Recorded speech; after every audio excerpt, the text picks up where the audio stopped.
नमस्कार. आपण आज बघणार आहोत योग निद्रा. योग निद्रा हा बराच इंटरेस्टिंग टॉपिक वाटतो सगळ्यांना. काय आहे उत्सुकता बरीच आहे, बरंच काय काय ऐकलेलं असतं इकडून तिकडून. तर आपण सगळ्याचा सारांश आणि आपण आज काय करणार आहोत ते पहिले समजून घेऊ आणि मग योग निद्रेला सुरुवात करूया.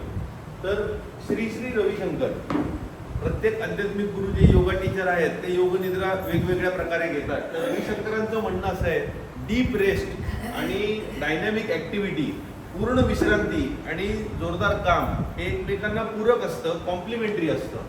पण डीप रेस्ट कशाला मिळाली पाहिजे? तुमच्या इन्स्ट्रुमेंटना. तुमची खरी ओळख काय आहे? सच्चित आनंद, शिवोहम शिवोहम. मग तुमच्याकडे काय आहे? मन, बुद्धी, अहंकार, शरीर हे ज्या गोष्टी आहेत त्याला रेस्ट मिळाली पाहिजे. तुमच्या साधनांना जर योग्य विश्रांती मिळाली तर ती तुमची साधनं तुम्ही योग्य प्रकारे सक्षमपणे वापरू शकाल. तर त्या साधनांना विश्रांती कशी द्यायची? तर जेव्हा तुम्ही योग निद्रा सुरुवात करता तेव्हा पहिले शवासनात येता. शवासनात आले की तुम्ही एका साधनाला विश्रांती दिली, शरीराला विश्रांती दिली, पंचकर्मेंद्रिय जी आहेत ती विश्रांती झाली. पंचकर्मेंद्रिय म्हणजे काम करणारी, वाचा, हात, पाय, जी काही पंचकर्मेंद्रिय आहेत ती. आणि म्हणजे ते शंकराचार्यांच्या याच्यात आहेत, चार त्यांनी दिलेली आहेत. जननेंद्रिय त्यांनी त्याच्यात म्हटलेलं नाही, कारण का चारचं आपण जे निर्वाण षटकम बघितलं होतं तेव्हा बघितलं होतं. तर पंचकर्मेंद्रियांना रेस्ट दिली, पंच ज्ञानेंद्रियांना पण तुम्ही रेस्ट देता, एक्सेप्ट ऐकणं. कारण का त्याच्यात तुमचे कान उघडे असतात, तुम्ही डोळ्यांनी काही बघत नसता, तुम्ही वास काही विशेष वेगळा घेत नसता आणि तुम्ही चवही कसली घेत नसता, तुम्ही कोणालाही स्पर्श करून नसता, तुमचे पाय देखील चिकटलेले नसतात, हात देखील असे असतात. So you are not touching anybody. म्हणजे स्पर्श नाहीये, वास नाहीये, चव नाहीये आणि बघणं नाहीये, पण ऐकणं मात्र त्याच्यात चालू ठेवायला लागतं. त्यामुळे ज्ञानेंद्रियांपैकी चार बंद असतात. कर्मेंद्रियांपैकी वाचा, बोलणं बंद असतं, हात बंद असतात, पाय बंद असतात, नंतर संडास लघवी बंद असते. त्यामुळे योग निद्रेच्या आधी टॉयलेटला जायचं असेल तरी टॉयलेटला जाऊन या, आणि काय 15-20 मिनिटं तरी आपलं कमीत कमी चालेल ती योग निद्रा. म्हणजे घरी कधी करायची असेल तर लक्षात ठेवा. आणि जननेंद्रिय बंद असतात, तर हे 5 कर्मेंद्रिय बंद असतात. तर ही झाली शरीराची रेस्ट जेव्हा तुम्ही लाईन डाऊन शवासनामध्ये असता. दुसरा जो भाग आहे योग निद्रेचा, पहिला भाग शवासन, बॉडीला रेस्ट मिळाली. कशी मिळाली मी तुम्हाला सांगितलं. पंचज्ञानेंद्रिय, पंचकर्मेंद्रिय त्यांना आपण रेस्ट दिली एक्सेप्ट हिअरिंग. आता मनाला विश्रांती कशी द्यायची? तर मनाचे 2 अविभाज्य अंग आहेत, स्मरणशक्ती आणि विचारशक्ती. तर स्मरणशक्ती काल काय घडलं, परवा काय घडलं इथे गुंतलेली असते. आपण इथे असताना पण कुठेतरी गेलेलो असतो, किंवा उद्या काय घडणार, परवा काय घडणार या विचारात गुंतलेलो असतो. Imaginating about tomorrow, day after tomorrow. आणि त्यामुळे मनाला काही विश्रांती मिळत नाही. मनाचा टेप रेकॉर्डर आपण शांत असलो तरी सतत वाजत असतो. बऱ्याच वेळेला नको ते म्युझिक परत परत ऐकवत असतो, बिघडलेल्या टेप रेकॉर्डर सारखा. तर त्या टेप रेकॉर्डरला शांत करण्यासाठी योग निद्रेमध्ये एकच गाणं असं ऐका, त्या गाण्याच्या ह्याच्यात तुम्ही बाकी सगळं विसरलेले असाल. जसं शास्त्रीय संगीतात तुम्ही मंत्रमुग्ध होऊन ट्रान्सेंडंटल समाधी अवस्थेत जायला बघता, त्याप्रमाणे योग निद्रेतलं जे तुम्ही बॅकग्राऊंड ऐकणार आहात त्यामुळे स्वतःची खऱ्या ओळखीच्या जवळ कसं जाता येईल हे आपल्याला बघायचं आहे. तर रिअल आयडीच्या जवळ तुमची जी ॲक्युम्युलेशन आहे, तुम्ही जे काही जमवलेलं आहे त्याच्यापासून तुम्ही दूर जायचं काम केलं योग निद्रेत, तर तुमच्या मनाला विश्रांती मिळाली. त्यावेळेला तुम्ही कालचा विचार करत नाही आहात, तुमची मेमरी ऑफ आहे, तुम्ही उद्या परवाचा विचार करत नाही आहात आणि तुमच्या मनात दुसऱ्या कुठल्या भाव नाही आहेत. त्यामुळे एक प्रकारे तुम्ही कोणावर रागवलं नाही, कोणावर चिडलेलं नाही आहात, तुम्ही फक्त गुंतलेला आत्ता ज्या काही इन्स्ट्रक्शन्स आहेत त्या तुम्ही फॉलो करताय. आता या इन्स्ट्रक्शन्स वेगवेगळ्या प्रकारचे आहेत. सत्यानंद सरस्वतींनी 1960 साली पहिल्यांदा योग निद्रा म्हणजे जगाला सांगण्याचा प्रयत्न केला मॉडर्न ह्याच्यात. पण आपण जर उपनिषदात बघितलं तर महाभारतात भगवान विष्णू जे चातुर्मास 4 महिने होते ते योग निद्रेत होते. ते आता चातुर्मास खुलल्यानंतर ते जागे झाले. देवी महात्म्यामध्ये ब्रह्मा योग निद्रा देवीला सांगतो की आता विष्णूंना उठवा, कारण का मधु आणि कैतव म्हणून असुर आहेत त्यांना मारायची वेळ झालेली आहे. आणि शैव आणि बुद्धिस्ट तंत्र जे महामाया तंत्र आहे तिथे न्यास म्हणून म्हणतात तांत्रिक याच्यात, तिथे एक प्रकारची योग निद्रा असते पण तिथे बसून केलं जातं, शवासन नसतं. त्यामुळे तो तांत्रिक भाग झाला.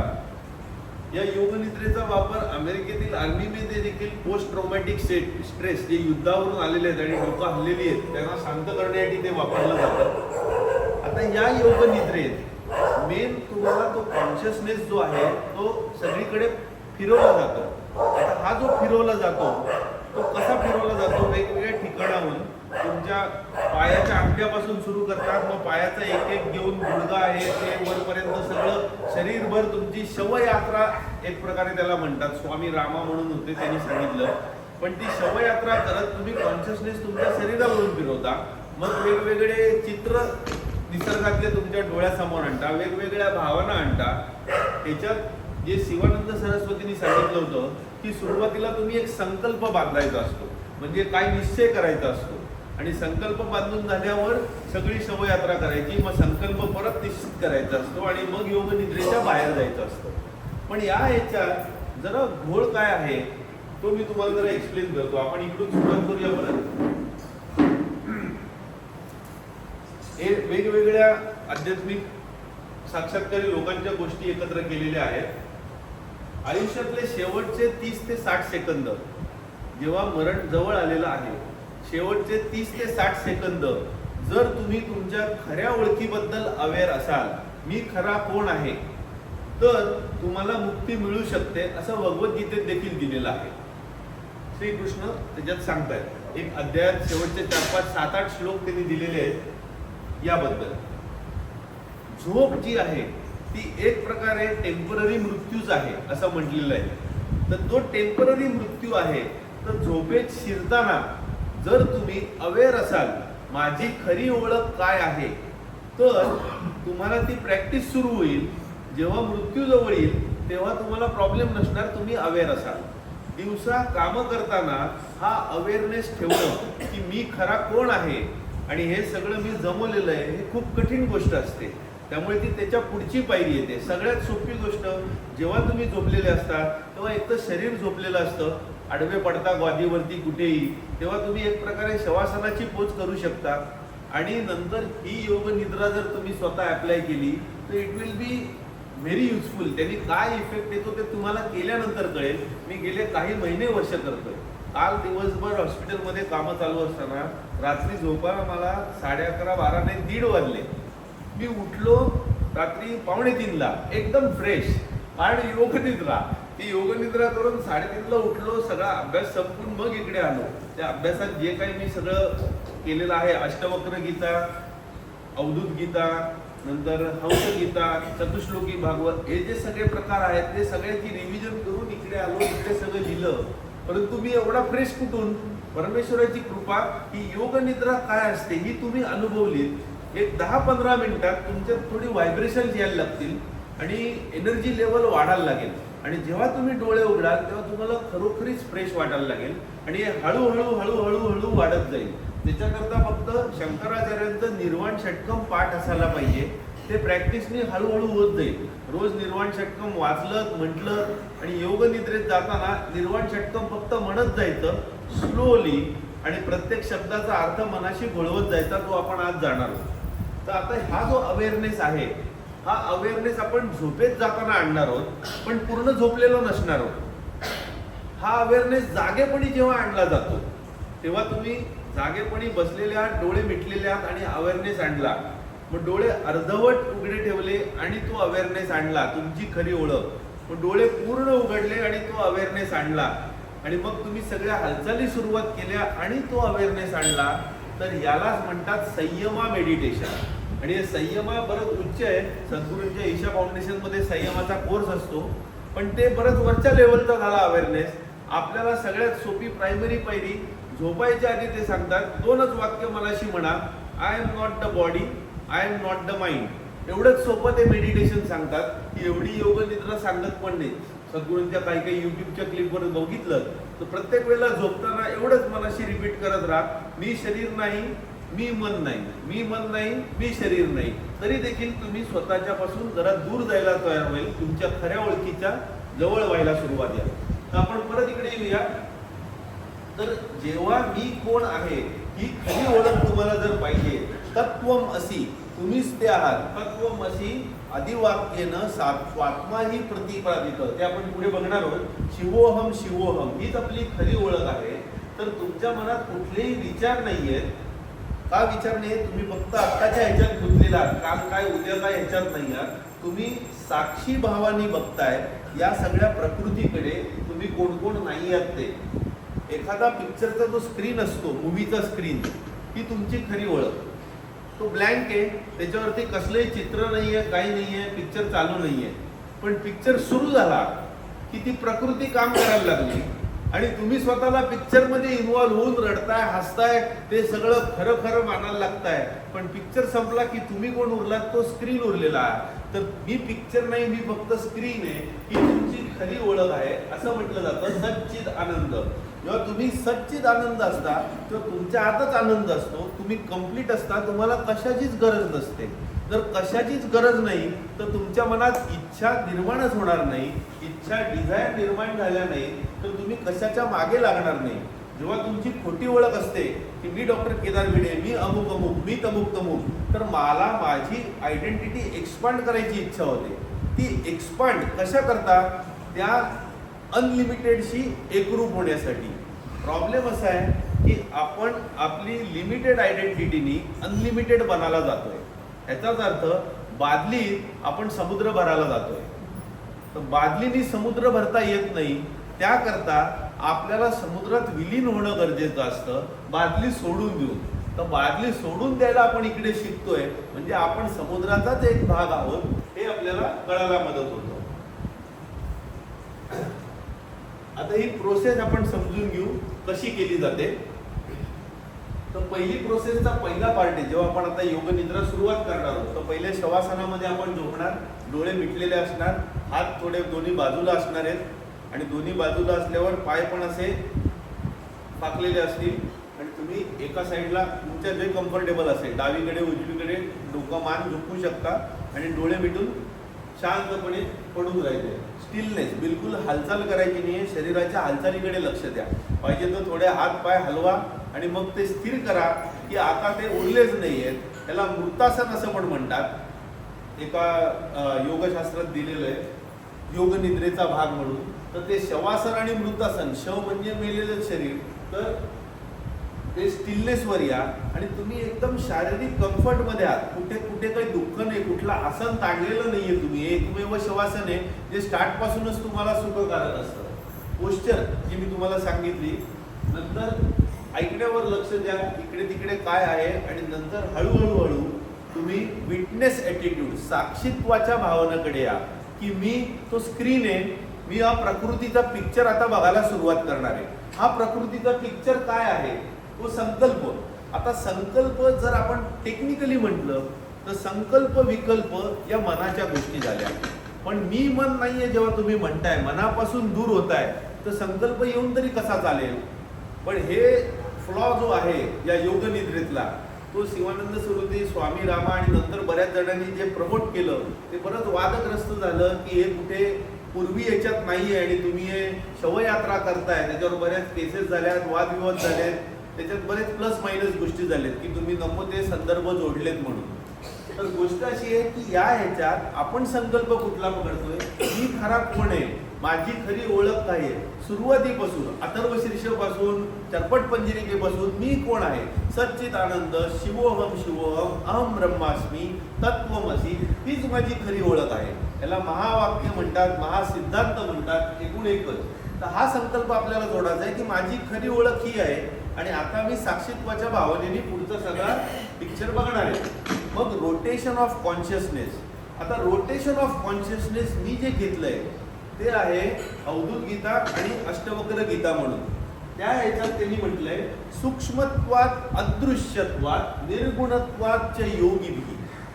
सूक्ष्मत्वात अदृश्यत्वात निर्गुणत्वाच योगिभिः आलंबनादि यत् प्रोक्तम क्रमात आलंबनम भवेत्. म्हणजे जेव्हा तुम्ही ध्यान धरताय, समोर आणताय, तेव्हा पहिले सूक्ष्म गोष्टी नजरेसमोर आणा, मग अदृश्य गोष्टी नजरेसमोर आणा आणि मग निर्गुण गोष्टी नजरेसमोर आणा.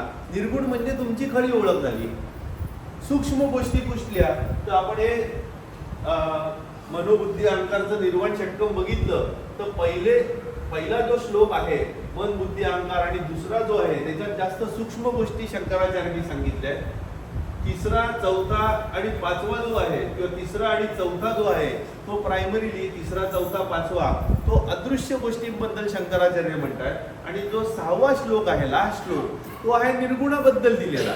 म्हणजे शंकराचार्यांनी निर्वाण षटकम याच प्रकारे इनफॅक्ट रचलेला आहे की पहिले क्रॉस गोष्टी मग एकदम सूक्ष्म आणि मग एकदम निर्गुण तुमची खरी ओळख त्या खऱ्या ओळखीपर्यंत तुम्ही पोहोचला. तर या प्रकारे योगी धारणा ध्यान समाधीमध्ये जातात.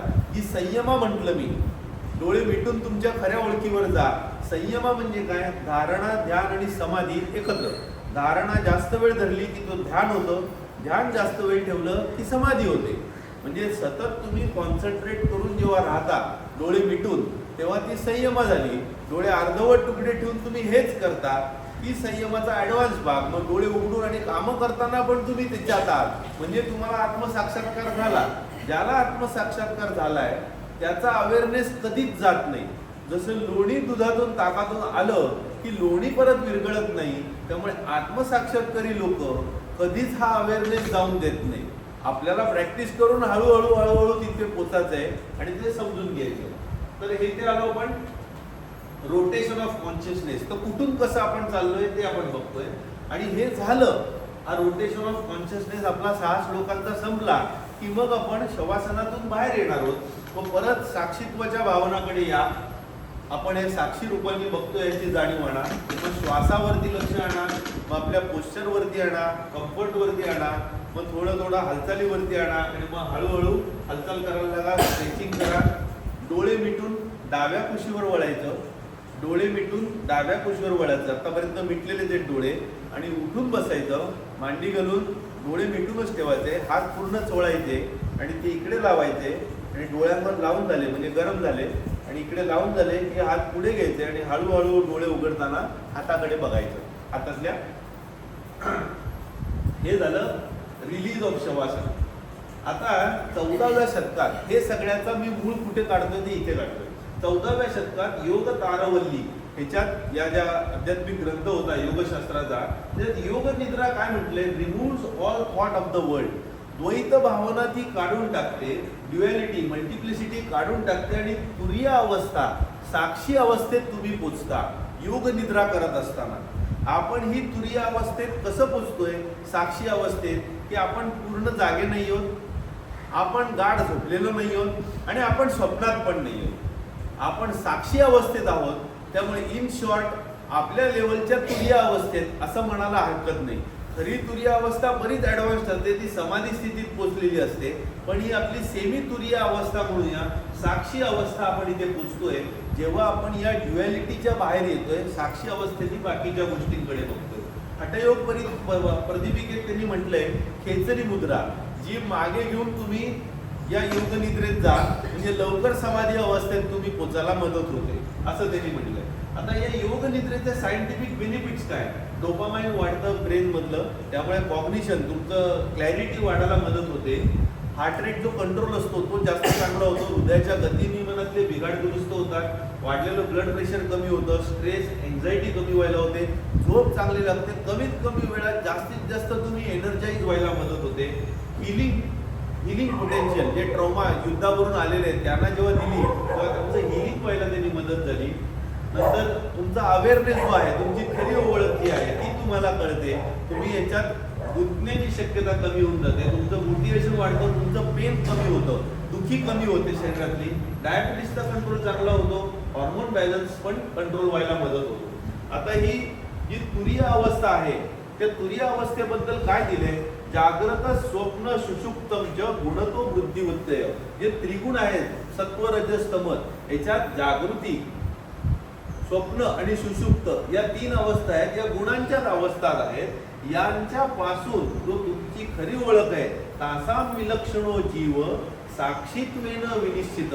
तो साक्षीत्वेनी बघून त्या जाग झोपलेल्या आणि स्वप्न अवस्था ओळखतो. कारण जेव्हा तुम्ही जागे असता तेव्हा तुम्ही म्हणता मी जागा आहे. जेव्हा तुम्ही झोपलेले असता आणि तुम्हाला स्वप्न पडतं तेव्हा तुम्ही म्हणता मी जागा होतो, मी झोपलो आणि मला स्वप्नात ना अशी गोष्ट दिसली. हे कोण सांगतं? जागे असलेली व्यक्ती सांगते नाही, तेव्हा तुम्ही जागेच नव्हता. आणि एक मला अशी गाठ झोपलेली मला काहीच आठवत नाहीये मी किती वेळ झोपलो, त्याला सुषुप्ती म्हणतात. पण हे जागा झाल्यावर जे तुम्हाला कळतं ते त्या तिन्ही गुणांना, तिन्ही गोष्टींना जो साक्षी आहे तो तुमचा जीव जो आहे तो साक्षीत्वेनं हे निश्चित करतो की तुम्ही जाग्यात झोपलेले आहात की स्वप्नात आहात. हंसगीतेमध्ये त्यांनी दिलेलं आहे, यो जागरे वही अनुक्षण धर्मिण अर्थान भुंगते समस्त करणी. याच अर्थाचा आहे, जागा असताना तुम्ही सगळ्या गोष्टी बघताय, तुमच्या पंचेंद्रियांनी, ज्ञानेंद्रियांनी, कर्मेंद्रियांनी त्याचा उपभोग घेताय. याच गोष्टी मनात ठेवून तुम्ही स्वप्नात बघताय आणि गाढ झोपलेले असताना सुषुप्तेमध्ये उपसंहारते सगळं विसरून गेलेलं आहे. मग हे कळतं कसं? स एक स्मृती अन्वया, या सगळ्याची स्मृती अन्वय याची जोडणी करून जो एक आहे त्रिगुण वृत्ती दृक इंद्रियेश, त्रिगुण वृत्तीचा जो मुख्य ज्याच्यापासून सगळं सुरू झालेलं आहे, इंद्रियांचा जो ईश आहे, ती तुमची खरी ओळख आहे. त्याच्यात तुम्ही जागे, झोपलेले आणि स्वप्नात, सुषुप्तीत हे सगळे प्रकार दिसतात. आणि चतुश्लोकी भागवतात जो शेवटचा श्लोक आहे, एतावत एव जिज्ञासम तत्व जिज्ञासुनात्मन अन्वय व्यतिरेकाभ्याम यत्स्यात् सर्वत्र सर्वदा. हे जे 3 श्लोक त्यांनी आधी सांगितलेले आहेत आणि त्याच्यानंतर जो 4था श्लोक आहे त्याच्यात असं म्हणतायत हंसगीतेमध्ये, श्रीकृष्ण हंसाचं रूप घेऊन सनकादी यांना जे सांगतायत, ब्रह्माचे जे मानसपुत्र आहेत त्यांना, की अन्वय म्हणजे जागेपणी तुम्ही झोपलेले नसता, तुम्ही स्वप्नात नसता. झोपलेले असताना, गाढ झोपलेले असताना तुम्ही स्वप्नात नाही आहात, तुम्ही जागे नाही आहात. परंतु तुम्ही स्वप्नात असताना तुम्ही गाढ झोपलेले नाही आहात आणि तुम्ही जागे नाही आहात. परंतु तिन्ही असताना कोण असतो? ती तुमची खरी ओळख. अन्वय व्यतिरेकाभ्याम यत् स्यात् सर्वत्र सर्वदा. आता व्यतिरेक मी काय केला हा समजून घ्या. जागा आहे तो झोपलेला नाही आणि स्वप्नात नाही, हा व्यतिरेक झाला. जागा आहे, व्यतिरेक 2 नाही. दुसरं आहे तेव्हा इतर 2 नाही, व्यतिरेक. तिसरं आहे तेव्हा इतर 2 नाही, व्यतिरेक. अन्वय काय? मी तिन्ही ठिकाणी आहे. मग मी जो तिन्ही ठिकाणी आहे ती माझी खरी ओळख, हे त्यांनी इथे सांगितलेले. तर आता आपण येऊया लास्ट पार्ट. निर्वाण षटकम आपण एकदा घेतलेलं आहे, पण डोळे मिटल्यावर काय मी बोलणार त्याची फक्त झलक आपण घेऊया आणि मग सुरू करूया. मनोबुद्धी अहंकार चित्तानि नाहम न च श्रोत्र जीवे न च घ्राण नेत्रे न च व्योम भूमी न तेजो न वायू चिदानंद रूप शिवोहम शिवोहम. पहिल्या 2 ह्याच्यात ते क्रॉस गोष्टींबद्दल बोलतायत, ज्याच्याबद्दल तुम्ही स्वतः नाही आहात हे सांगतायत. मन, बुद्धी, अहंकार, चित्त हे मी नाही आहे. व्योम भूमी तेज वायू म्हणजे काय? पंचमहाभूत. ही पंचमहाभूत देखील मी नाही आहे. मी कोण आहे? चिदानंद रूप, सच्चिद आनंद आहे. शिवोहम शिवोहम माझी खरी ओळख आहे. दुसऱ्या ह्याच्यात ते सांगतात नच प्राण संज्ञो नवई पंचवायू. मी पंचप्राण नाहीये, पंचवायू नाहीये. नवा सप्तधातू, नवा पंचकोशः. पंचप्राण म्हणजे पान, अपान, समान, उदान आणि व्यान. नंतर सप्तधातू रस, रक्त, मेद, मज्जा, अस्थि, मांस आणि शुक्र. म्हणजे शरीर ज्यांनी 7 सप्तधातूंनी बनलंय ते पण मी नाहीये. न पंचकोश पण नाहीये मी. नवा पंचकोशः. पंचकोशांचं जे शरीर योगिक भाषेत म्हटलेलं आहे, अन्नमय कोश, प्राणमय कोश, मनोमय कोश, विज्ञानमय कोश आणि आनंदमय कोश हे देखील मी नाहीये. हे ते म्हणतात. मी कोण आहे? चिदानंद रूप शिवोहम शिवोहम. आता ते थोडं अदृश्य गोष्टींकडे यायला लागले. शरीराचं झालं, पंच ज्ञानेंद्रिय, पंच कर्मेंद्रिय झालं आणि इकडे न वाक पाणी पादम न चोपस्थ वायू. वाक म्हणजे बोलणं, पाणी म्हणजे हात, पाद म्हणजे पाय, चोपस्थ वायू म्हणजे एक्सक्रिटरी सिस्टीम नेहमी नाहीये. चिदानंद रूप शिवोहम शिवोहम. आता सूक्ष्म गोष्टींकडे आल्यावर ते अदृश्य गोष्टींकडे चाललेत, मनातल्या भावनांकडे. मी षड्रिपू नाहीये. षड्रिपू कुठले? द्वेष, राग, लोभ, मोह, मद, मत्सर हे षड्रिपू मी नाहीये. मी पुरुषार्थ पण नाहीये. कुठले? धर्म, अर्थ, काम, मोक्ष हे काही तुम्हाला दिसत नाहीयेत, अदृश्य गोष्टी आहेत. मी कोण आहे? चिदानंद रूप शिवोहम शिवोहम. न मे द्वेष रागो न मे लोभ मोह मदो नैव मे नैव मात्सर्य भाव न धर्मो न चार्थो न कामो न मोक्षो. हे पुरुषार्थ झाले. धर्म, अर्थ, काम, मोक्ष. मी आहे चिदानंद रूप शिवोहम शिवोहम. अजून आता अदृश्य गोष्टींकडे ते पोचतायत. मी पुण्य नाहीये, मी पाप नाहीये, मी सुख नाहीये, मी दुःख नाहीये. आता नीट लक्षात घेतलं तर पुण्य कमवलं तर सुख मिळणार, पाप कमवलं तर दुःख मिळणार. पुण्य कमवण्यासाठी तुम्हाला काय करायला पाहिजे? मंत्र, तीर्थ, वेद आणि यज्ञ या गोष्टी केल्या तर तुम्हाला पुण्य मिळेल आणि तुम्ही ते उपभोगू शकाल सुखाच्या रूपाने. पण हे तिन्ही मी नाहीये. तेव्हा शंकराचार्य म्हणतात अहम भोजनम नैव भोज्यम न भोगता. आता भोजन काय आहे? पुण्य आणि पाप. भोज्यम म्हणजे कशाने मी ग्रहण करणार ते पुण्य, तर मंत्र, तीर्थ, वेद आणि यज्ञ. आणि मी भोगता म्हणजे काय? सुख आणि दुःख हे भोगणारा देखील मी नाहीये. मी फक्त साक्षी आहे. यातला मी नाही ते चिदानंद रूप शिवोहम शिव. सेकंडला श्लोक आहे मृत्यू न शंका नमे जातीभेद. म्हणजे मी मृत्यू नाहीये, शंका म्हणजे मृत्यूची भीती पण नाहीये, मी जातीभेद नाहीये, नाती गोती मी नाहीच आहे, याच्या पलीकडचा आहे, मला जन्मही नाहीये, पिता माता बंधू मित्र गुरु शिष्य यापैकी कोणी नाही, मी शिवोहम शिव. आता शेवटचं निर्गुणाकडे ते आलेले. निर्गुणाचं जेव्हा ते सांगतायत तेव्हा काय सांगतायत? मी निर्गुण निराकार आहे, ना मला अटॅचमेंट संग आहे, ना मला मुक्तीची ओढ आहे, ना मी लिमिटेड आहे. मी निर्गुण निराकार सगळीकडे आहे. अहम निर्विकल्पो निराकार रूपो विभुत्वाच्च सर्वत्र सर्वेंद्रियाणाम नचा संगतम नैव मुक्तिर्न मेय चिदानंद रूप शिवोहम शिव. मी ऑलरेडीच मुक्त आहे, मी अनलिमिटेड आहे, तर मी लिमिटेड नाहीये, मला मुक्तीची ओढ नाहीये, ना मला कशाची अटॅचमेंट आहे, मी कम्प्लीट आहे, मला इच्छाच नाहीये. जर मी कम्प्लीट आहे, सेल्फ सफिशियंट आहे, तर इच्छा कुठली असणार? मी या सगळ्यांच्या पलीकडे आहे, निर्गुण आहे, असं शंकराचार्य म्हणतात. आणि इथे आपलं संपतं. आता यातल्या काही गोष्टी मी इथे घातल्या होत्या, पण ते फार ओव्हर होईल म्हणून मी आता या टाळतोय. इथेच आपण थांबूया आणि आपण सुरुवात करूया योग निद्रेला. तर पहिल्या जागा बरोबर आपण करूया, बरोबर ऍडजस्टमेंट.